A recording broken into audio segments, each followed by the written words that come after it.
Bonjour, je suis le docteur Patrick Goldstein.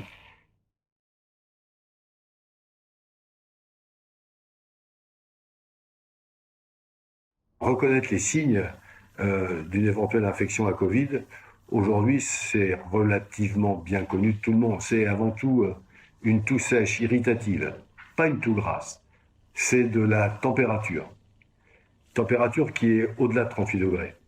C'est également une très grosse fatigue, une très grosse asthénie. Et l'association de tous ces signes, fatigue, asthénie, difficulté respiratoire, bien sûr, hein, ce qui est totalement essentiel. Hein. Alors du mal à respirer, ça veut dire quoi? C'est par exemple être plus contraint par une montée d'escalier, ne pas arriver à aller jusqu'au bout de son trottoir. On sent vraiment la difficulté respiratoire. Tous ces signes-là, puisque la maladie a un tropisme essentiellement respiratoire, doivent vous conduire à appeler immédiatement le 15, à appeler le numéro du SAMU, ou au minimum à appeler votre médecin de famille s'il est disponible.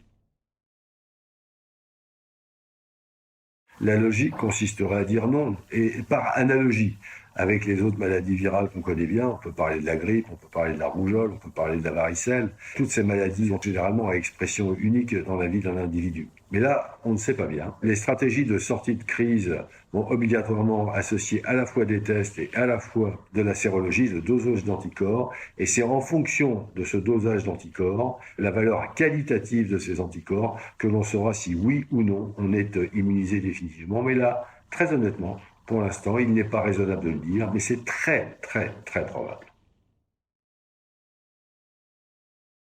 Non, non, non, absolument pas. Le test, ça n'a jamais guéri qui que ce soit. Le test, c'est pas un médicament.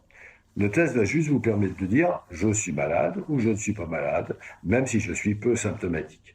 En aucun cas, le test n'est une mesure de sécurité, et la seule bonne sécurité aujourd'hui, encore une fois, ce sont les mesures barrières telles que nous les avons déjà évoquées.